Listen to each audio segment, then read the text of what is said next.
misionera que en un mercado regional en las montañas Himalaya, esas son las montañas altísimas en Asia, un misionero estaba predicando en ese mercado y levantaba su Biblia y decía: este es el libro de Dios. Así comenzaba su mensaje. Cuando terminó, un hombre se acercó y le dijo: ¿le gustaría a usted escuchar la historia de mi tribu?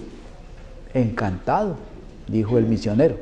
Entonces el hombre le cuenta que, vamos a imaginarnos que este púlpito son las montañas Himalayas.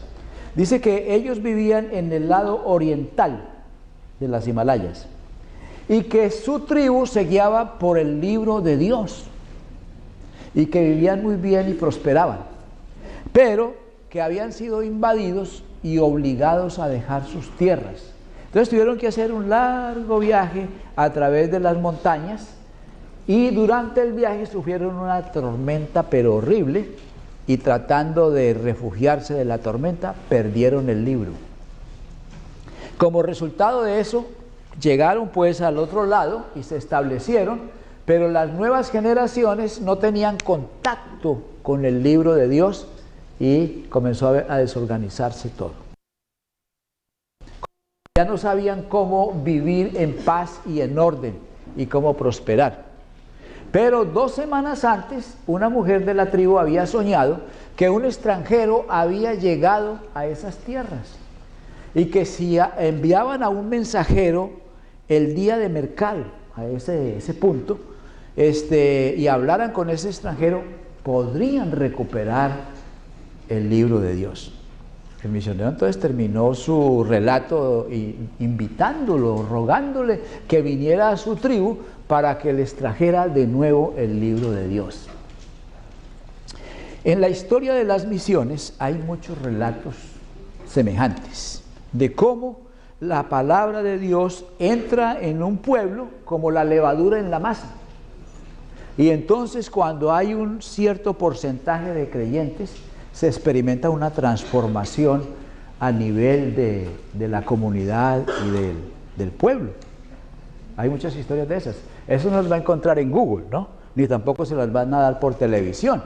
Eso está en las historias, en la historia misionera. El pueblo de Israel le pasó eso varias veces en la historia, que se apartaron de la palabra de Dios, cayeron en desgracia y cuando la recuperaban volvían a prosperar. Pero hay diferentes maneras de perder contacto con la palabra de Dios. La primera de ellas, la más obvia, es la física, como este pueblo. Tienen una sola Biblia y la pierden, ya no hay dónde ir a buscar lo que dice el Señor. Pero también hay una manera de perder, y es la apatía, la indiferencia, el desinterés. Consiste en tener la palabra de Dios, pero no la leo, no la estudio, no me interesa. Esa es una forma de perder contacto. Y hay otra manera de perder contacto con la palabra de Dios que consiste en leerla, estudiarla, oírla, pero no aplicarla, no practicarla. Y ese es muy venenoso, porque produce un tipo de persona que es creyente no practicante.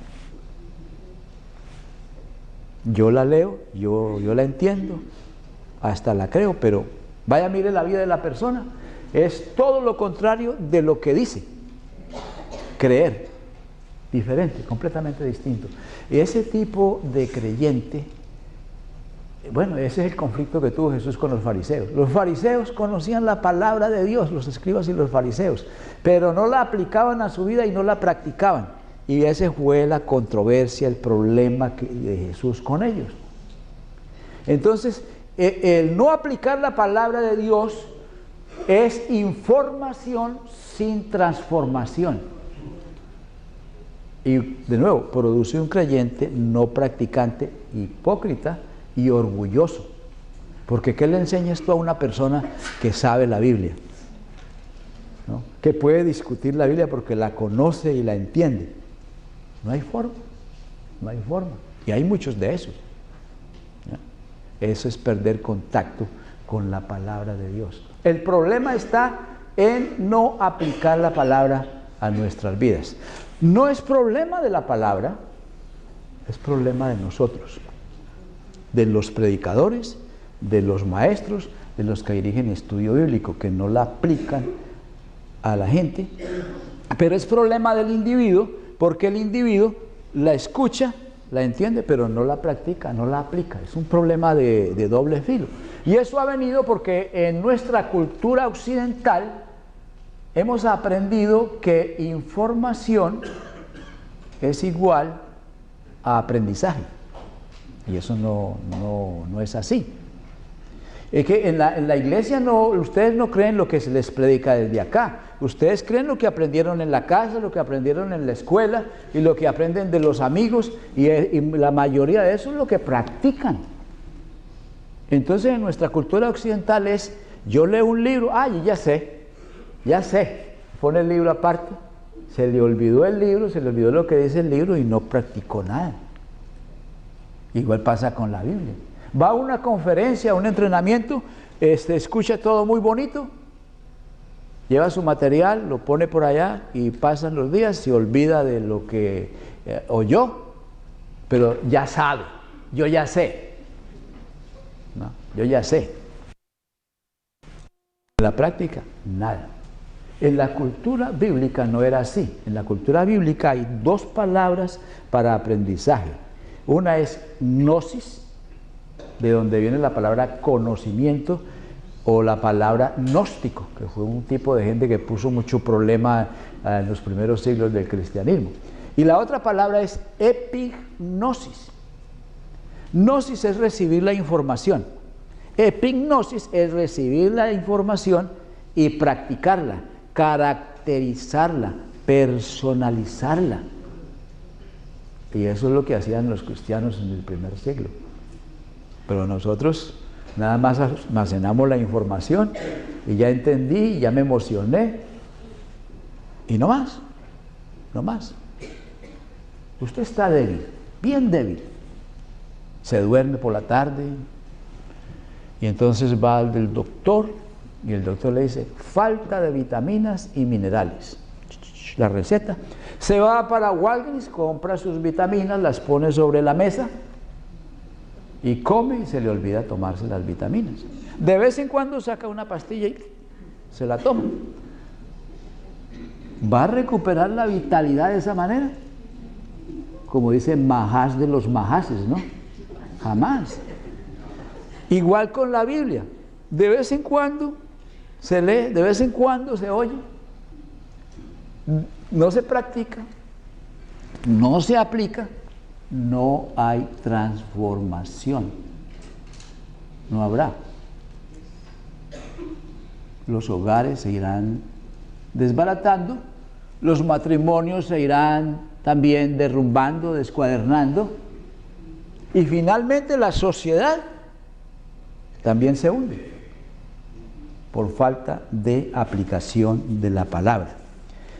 ¿Qué es aplicación? Primero, lo que no es. Hay tres cosas que nosotros confundimos o reemplazamos, con que nosotros reemplazamos la aplicación. Ahí está una flecha señalando hacia la derecha y hay tres palabras allí. La primera es explicación. Los maestros de la Biblia y los predicadores explicamos. ¿Por qué explicamos? Porque entendemos o creemos que entendemos, pues. Explicamos. Si el buen comunicador explica bien. Y si la persona que está ahí participando no se duerme, entonces va a entender.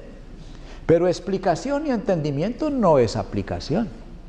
Es muy importante, contribuye para que pueda aplicar, pero no es práctica, no es aplicación de la palabra. Luego tenemos la ilustración. Los maestros usan ilustraciones, los predicadores también. ¿Qué es una ilustración? Una ilustración es una historia de una persona que puso en práctica la palabra de Dios. Entonces es ver cómo otro lo hizo. Y eso ayuda, porque me dice que yo también podría. Si él pudo, yo también puedo. Pero eso todavía no es aplicación. Eso todavía es entender un poco mejor las cosas, cómo funcionan. Y luego tenemos ahí actualización. ¿Qué es actualización? Pues la Biblia se escribió, el último libro hace como 2000 años y el primer libro hace como 3500 años. Eso es de otra época, de otra cultura, de otra tierra. Actualizarlo es tomar los conceptos de aplicación permanente que están ahí en la Biblia de hace 2000 o 3500 años y traerlos a Houston. Eso tampoco es aplicación, eso es actualización, pero no aplicación. Es sencillamente, eso nos dice sencillamente que la Biblia es pertinente para el día de hoy, pero no es practicar la palabra de Dios todavía. Entonces, ¿qué es aplicación? Tenemos aquí 1, 2, 3, 4 palabras ahí abajito. ¿Las vieron? La primera es relacional. Las 4 palabras comienzan con R. Me rebusqué las palabras con R para que usted las pueda recordar. Relacionar la palabra de Dios con mi vida. Tengo mi estudio bíblico en el grupo de discipulado o en la clase de escuela dominical o en el mensaje.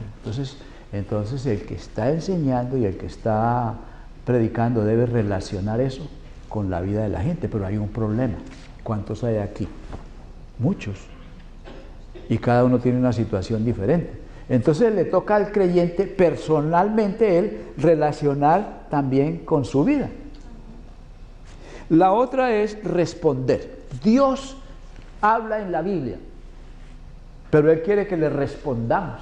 Cuando usted le habla a una persona, ¿a usted se siente bien si la persona no le responde? Claro que no. Y Dios quiere que le respondamos, pero no con palabras. Él quiere que le respondamos con obediencia, con práctica. Esa es la respuesta. Una pregunta. ¿Cuántos de ustedes son cristianos? ¿O les va a dar miedo levantar la mano? A ver. Algunos que no, pero la mayoría sí. Ahora, esos que levantaron la mano, ¿cuántos de ustedes son perfectos? Levanten la mano los perfectos. Pedro, ¿tú estás levantando? Me asustó. Dije, wow. Bueno, no hay ninguno perfecto. Ahora esta pregunta, ¿cuántos de ustedes son mejores que lo que eran antes de conocer a Cristo? Miren las manos. Sí. Ahora una cosa, ¿nos vamos a quedar estancados?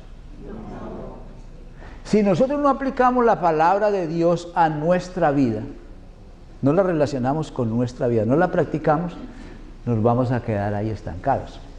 Y entonces, práctica parcial de la palabra de Dios igual bendición parcial. Porque a veces la gente quiere tener los resultados que la Biblia promete sin practicar lo que la Biblia dice. Las iglesias quieren las bendiciones que Cristo ofrece y la gente las quiere sin hacer lo que Cristo dice. Y como seguimos haciendo lo mismo, seguimos teniendo los mismos resultados, dicen por ahí. Bueno, entonces, aplicar es también reorientar la vida, de acuerdo con la palabra de Dios.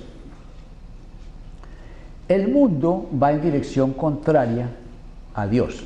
Dios va para acá, quiere llevar la historia en esta dirección, quiere bendecir las naciones, quiere un planeta lleno de gente que lo adora, que vive en paz y en armonía. Para allá va Dios, siempre insistiendo.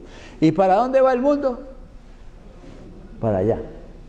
Al contrario, el mundo es como un tren, como un ferrocarril que va a velocidad vertiginosa y acelerada por una carrilera que termina en un abismo.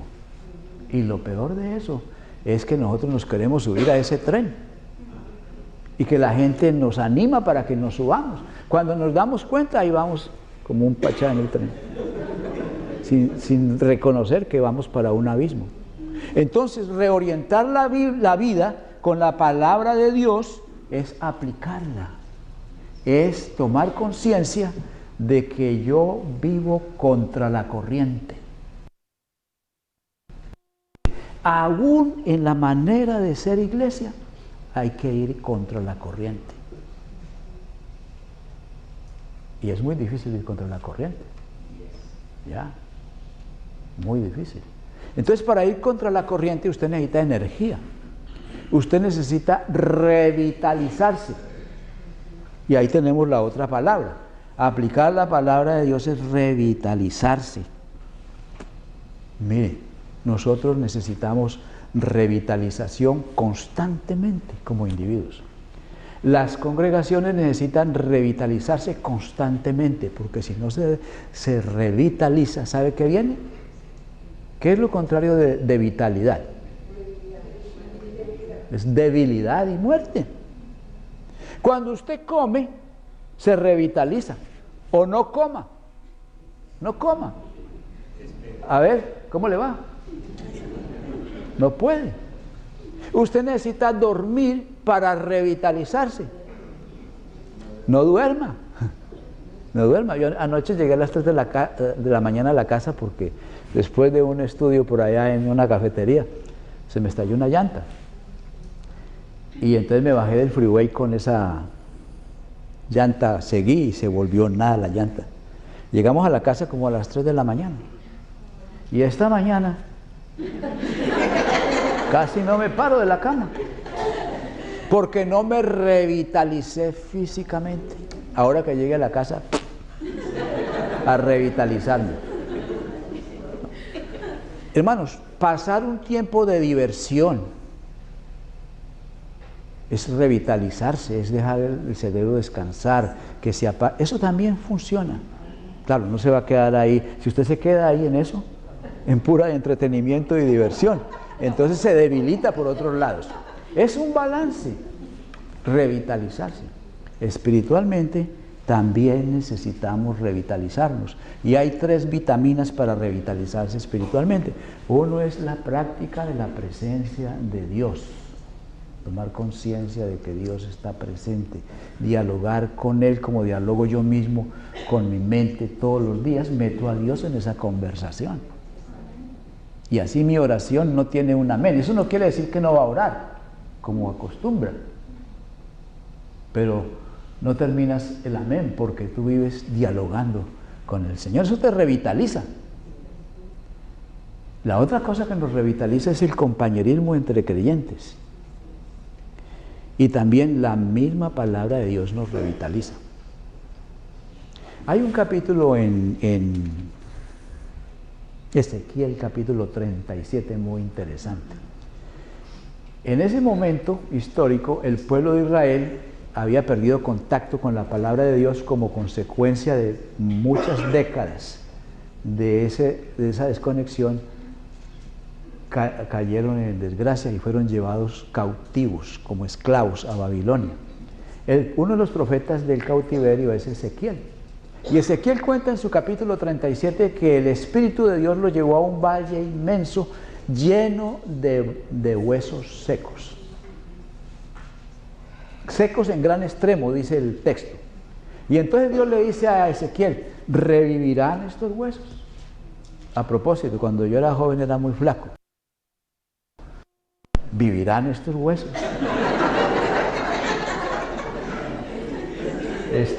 Y yo decía, tú lo sabes, Señor. Bueno, he sobrevivido hasta ahora. Pero le pregunta al profeta, ¿vivirán estos huesos? Señor, ¿sabe qué le dice el Señor? Predica. Predica. Y Ezequiel comenzó a predicarle a los huesos secos. Usted se imagina un montón de huesos secos en extremo y usted pone a enseñarles la Biblia y a predicarles. Pues estoy seguro que Ezequiel no les daba información, sino que él aplicaba también. Y entonces dice que los huesos se comenzaron a juntar unos con otros y se formaron esqueletos que se pusieron de pie y luego subieron los músculos y la piel los cubrió. Y entonces dice el relato que el Espíritu de Dios vino a esos cuerpos y se formó un gran ejército. Y eso es una parábola, es una ilustración que Dios le estaba dando a Ezequiel que le daba a entender que el pueblo de Israel estaba como huesos secos en gran extremo, sin organización, pero que ese pueblo podía ser revivido, revitalizado, reconstruido, y los elementos para esa revitalización eran la palabra y el Espíritu, o sea, práctica de la presencia de Dios y aplicación de la palabra. Nosotros hemos visto personas que Dios las ha transformado, individuos, familias que Dios las ha transformado. Yo conozco mucha gente de Colombia que vivían muy mal, y aquí también, y llega el Evangelio, y entonces vemos una persona que se va transformando, y con los años se ve la diferencia en los individuos y en las familias. Pues eso ha pasado con algunas tribus y con algunos pueblos. Holanda, Suecia, Inglaterra. Inglaterra no tuvo la revolución que tuvo Francia, donde hubo derramamiento de sangre. ¿Qué evitó en Inglaterra la revolución que hubo en Francia? ¿Sabe qué? El avivamiento de los Wesley.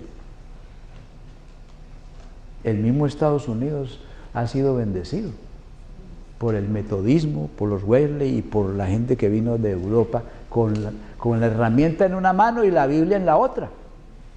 Y entonces tenemos este país. Y claro, la historia no cuenta estas cosas, pero si usted se va por otro lado, por la historia de las misiones, va a encontrar cómo el Evangelio ha transformado naciones. Lo que pasa es que esa transformación, si no se sigue teniendo contacto con el libro de Dios, cada generación se va alejando, se va alejando, se va alejando, hasta que al fin viene la desgracia. Algunos han dicho que Japón, bueno, Japón es uno de los países más ricos y de más progreso, un país pequeño, y dicen, ¿de qué me dicen de Japón? En Japón son budistas. Bueno, Japón también ha recibido la levadura de la palabra de Dios. Como digo, no lo va a encontrar en Google, pero miren lo que yo encontré. El pueblo japonés, en su cultura, ellos le han dado un alto valor a la honestidad, y eso ayuda mucho, eso ayuda mucho. Pero a principios del siglo XX, un hombre llamado Merrill Boris llegó al Japón como misionero. Él era un arquitecto y recibió ese llamado y se fue a Japón, y en vez de quedarse por ahí con los otros misioneros, se apartó a una ciudad por allá solo donde nadie lo conociera. ¿Saben lo que hizo? Comenzó a dar clases de inglés a los jóvenes. Enseñándoles, se formó varios grupos de jóvenes, se ganó la confianza de ellos hasta que les pudo compartir el Evangelio. Esos jóvenes fueron creciendo, y cuando ya estaban más adultos, comenzó un negocio de construcción con algunos de ellos, negocio justo, y les enseñó que había que ser honesto en el trabajo, con los materiales, con todo. Un ejemplo de personas y de compañía de construcción. Como eso dio resultado, entonces comenzó otra compañía, y después comenzó otra, y al último habían como 20 compañías. Comenzó a llamar la atención de todo el país.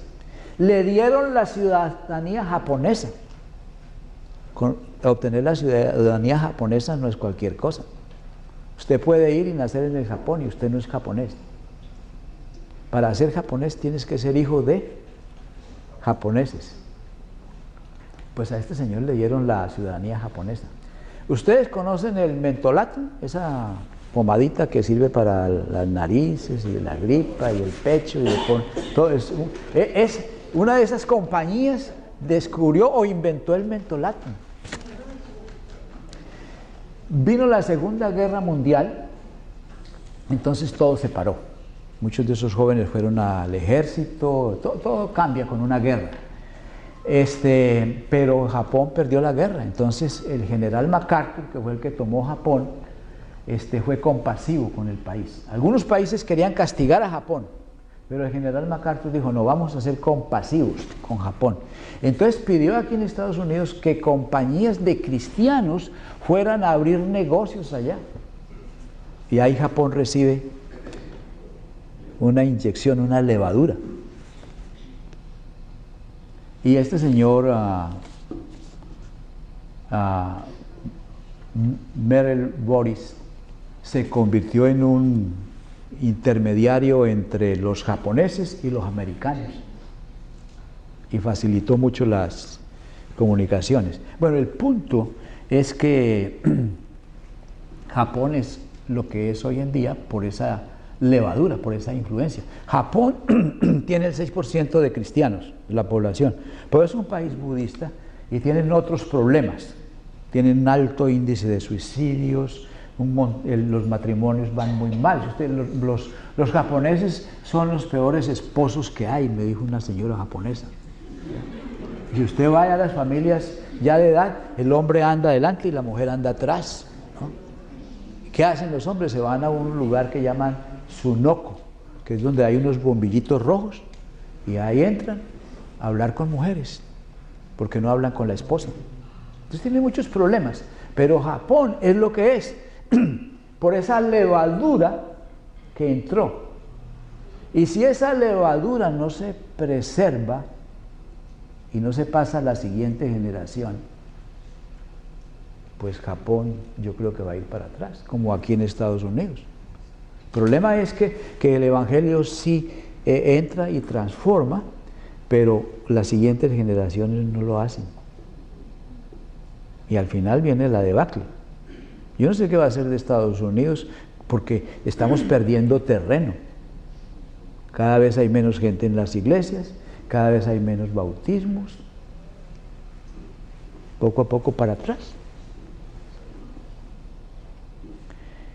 No estamos aplicando la palabra de Dios a nuestras vidas, ni la estamos practicando. Bueno, ¿en qué íbamos? Sí, señor, ahora vamos a preguntarle a Jesús aquí. ¿Qué dice Jesús de la aplicación? Y ahora sí vamos a entrar a la Biblia, porque hasta ahora estaba echando puro cuento. Ahora vamos a entrar a la palabra de Dios. ¿Qué dice Jesús acerca de practicar la palabra de Dios? Primero, Jesús dice que practicar la palabra de Dios no consiste en solo palabras. Jesús dice, no es solo bla, bla, bla. Mire, Jesús predicó el Sermón del Monte, Mateo capítulo 5, 6 y 7, ahí está. Al final del capítulo 7, Jesús termina su sermón aplicando. Maestro que aplica la palabra a los oyentes, pero el oyente también tiene que él mismo aplicarla. Y entonces él comienza, antes de terminar su sermón, dice, no todo el que me dice Señor, Señor, ¿qué? Entrará en el reino de los cielos, sino el que hace la voluntad de mi Padre que está en los cielos. O sea que aplicar la palabra de Dios no es mero bla, bla, bla, bla, bla, bla. Un maestro se puede pasar toda la hora bla, bla, bla, bla, bla, bla, bla, bla, bla, bla, bla, bla, bla, y le sale la saliva y bla, bla, bla, bla, bla, bla, bla, y no aplica. Jesús dice, no es solamente bla, bla, bla, decir Señor, Señor. Entonces Jesús también dice, aplicar la palabra de Dios no es o no consiste solamente en obras espectaculares, escandalosas. Y entonces dice, muchos me dirán en aquel día, ¿cómo? Señor, Señor, lo mismo que los otros, ¿no? Señor, Señor, ¿no profetizamos en tu nombre? Y en tu nombre echamos fuera demonios y en tu nombre hicimos muchos milagros.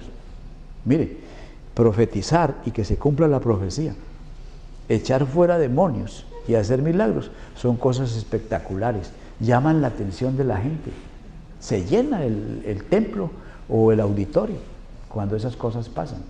Pero Jesús está diciendo, hay gente que hace eso, y mire, entonces les responderé, nunca os conocí, apartados de mí, hacedores de maldad. ¿Cuántos predicadores han hecho sus milagros y después sale el escándalo, no? Eso ha pasado mucho. Y Jesús dice, no, eso no es practicar la palabra de Dios. Es más que eso. Entonces Jesús dice, practicar la palabra de Dios, o aplicar la palabra de Dios es, a ver qué tengo aquí, es o consiste en relación y conexión con Él. Eso lo podemos inferir de ese versículo segundo que está ahí, porque Él dice, nunca os conocí. Porque hay gente que sabe, conoce a Cristo. Cuando una persona entiende la palabra de Dios, puede discutirla, puede alegar, puede hablar, bueno, pero eso no quiere decir que la está practicando. Y ahí tenemos el caso. Saben hacer milagros, saben todo eso, pero Jesús dice, nunca os conocí, apartaos de mí. No hay relación entre ellos y Cristo. Entonces hay que comenzar por relación con Cristo. Y además de la relación con Cristo hay que practicar. Y eso es aplicar la palabra de Dios en nuestras vidas. Aplicar primero la palabra viviente. La palabra encarnada es Cristo en mi vida y la palabra escrita también a mi vida. En eso consiste. Pero también Jesús agrega y dice que aplicar la palabra de Dios a nuestra vida es un asunto de práctica personal. Y entonces termina su sermón con un ejemplo, con una ilustración.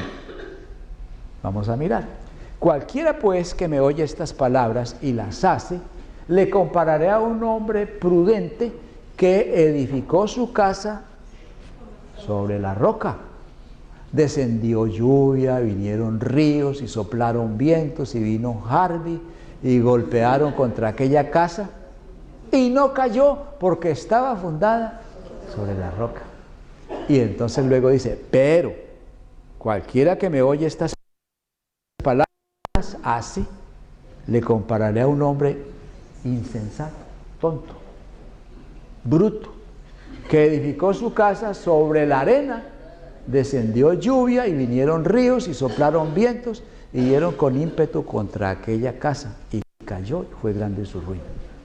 No sé si les he contado que Tony Evans, un predicador afroamericano de Dallas, vino una vez aquí al CBS cuando yo enseñaba ahí y en un banquete trajo un mensaje sobre esta parábola.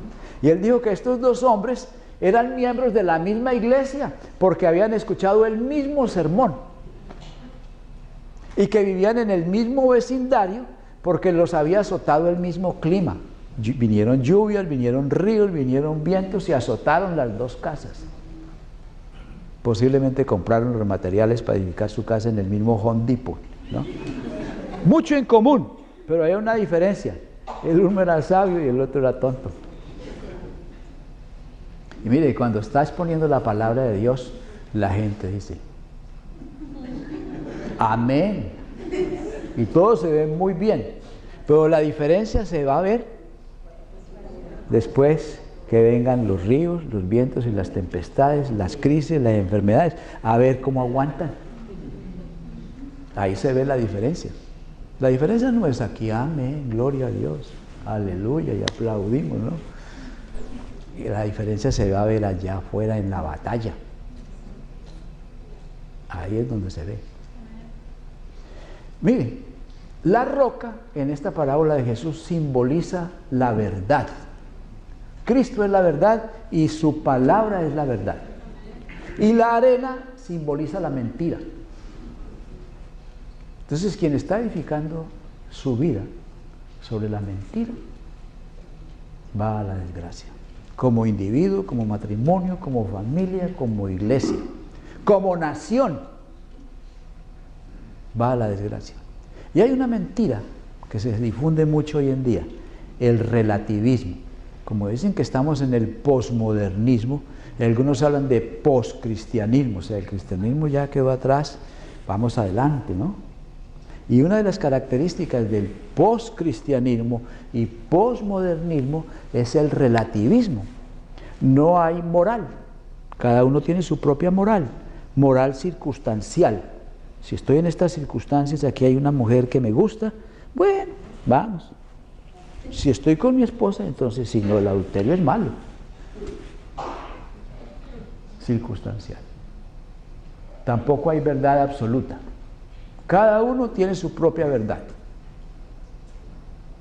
¿Usted es budista? Ok, su verdad. Yo soy cristiano, mi verdad. ¿Usted es musulmán? Su verdad, mi verdad. Todo el mundo está ok, everybody ok.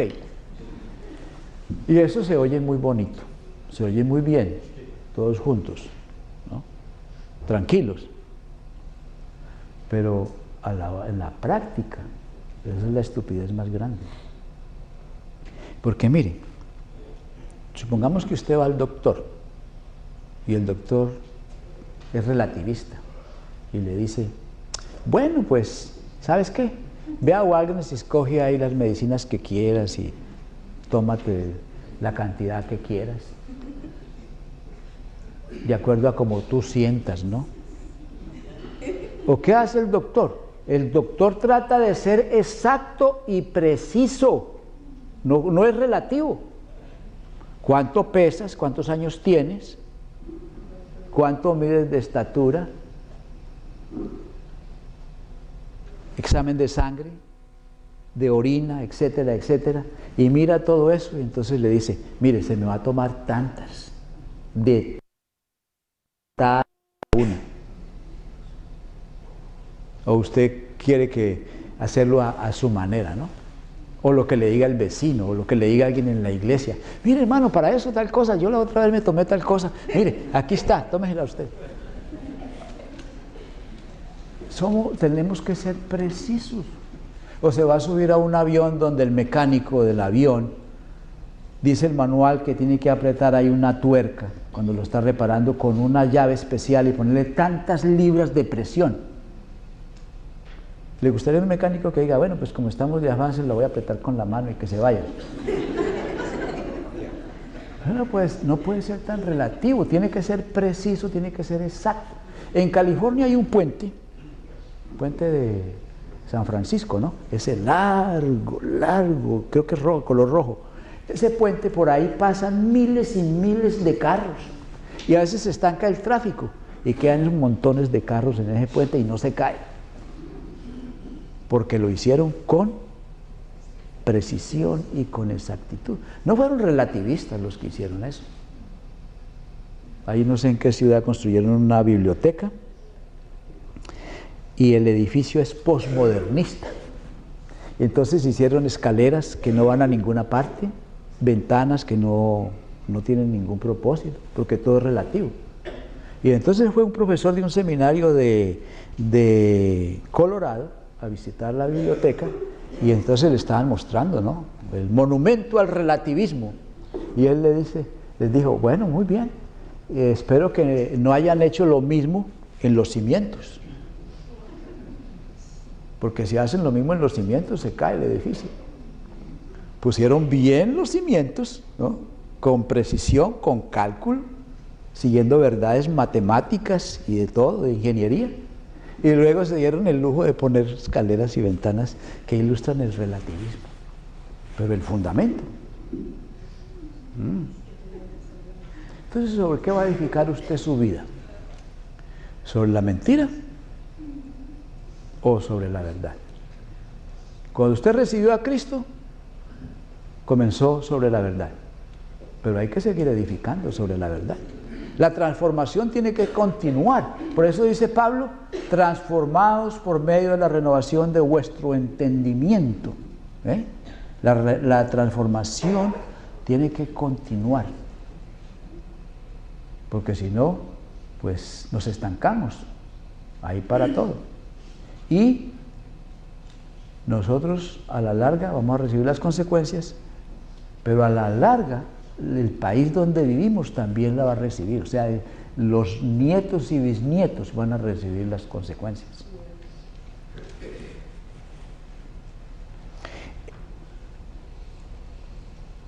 El cristianismo del primer siglo era práctico y relacional. El cristianismo de nosotros es informacional y es individualista, individual. Yo solo. No se metan en mis business. Vaya, dígale a un hermano, mire hermano, yo estoy preocupado porque usted anda mal. No son sus business. Individualismo, ¿no? e informacional. Ya entendí, ya lo sé, pero no practica nada. Entonces, hermanos, ¿qué más puedo decir? Nos quejamos del gobierno porque pelean, porque hacen malas decisiones. Los gobiernos de los países latinos, eso se volvió un desastre. Es un ridículo. Y nos vinimos de allá para acá, a practicar las mañas de allá, aquí. Entonces queremos tener las bendiciones de Cristo sin hacer lo que Cristo dice. Venimos a perjudicar este país. ¿Cuál es el país más cristiano del mundo? Con más cristianos. ¿Saben cuál? Guatemala, 52%. Creo que le sigue El Salvador, con 32%. Pero vayan a Guatemala y a El Salvador para que vean cómo viven. ¿Por qué? Porque tienen el Evangelio como información. Yo no digo que no hayan cristianos auténticos allá, los debe haber, pero no refleja, el país no refleja el porcentaje de cristianos que tiene, como Guatemala. Guatemala, si tiene 52% de cristianos, querría decir que en la asamblea, en la política, en el ejército, en la educación, en la medicina, debe haber por lo menos 52 creyentes en cada una de esas áreas. Y eso debería reflejar un cambio, pero no se ve. Pero eso sí, para criticar al gobierno, sí somos buenos, ¿no? Es como los jóvenes que quieren arreglar el mundo, pero no arreglan el cuarto, todo desorganizado, ¿no? Entonces, así está el pueblo criticando el gobierno, pero el pueblo también vive mal. ¿De dónde salen los gobernantes, hermanos? Del pueblo. Del pueblo salen los alcaldes, los concejales, los congresistas y los presidentes, salen del pueblo. Entonces nosotros estamos aquí no solo para beneficio nuestro.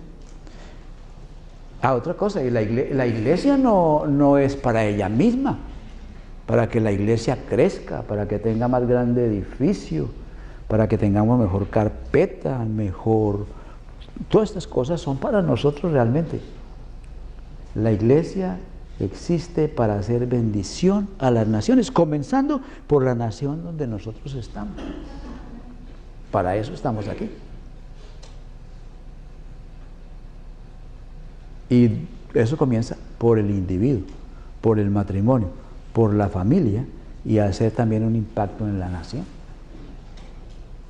¿Cómo sería que los discípulos de Oreb tengan grupos de amistad en su trabajo? Hay una hermana que lo está haciendo.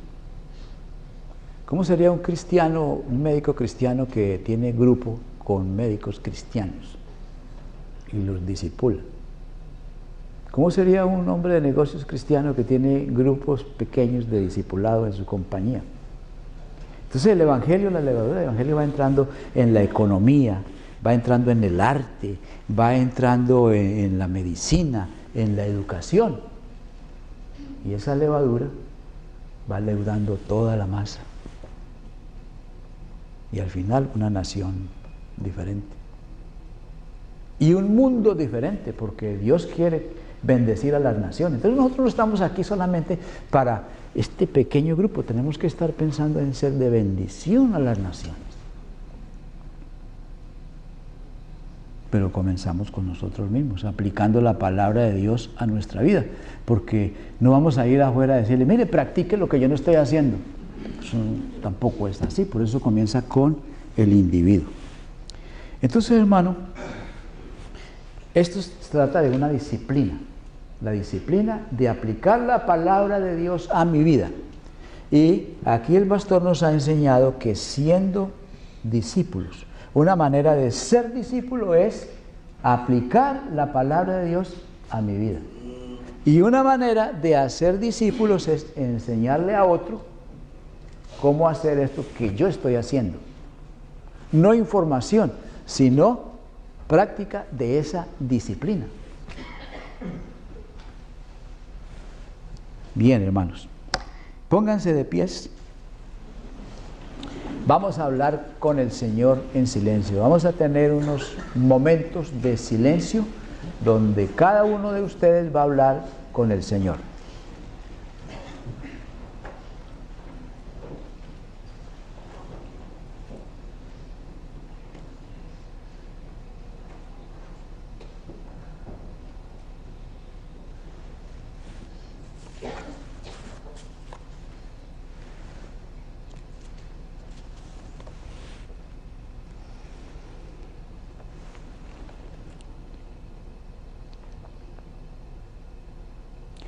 Padre, pedimos perdón por no valorar suficientemente tu palabra.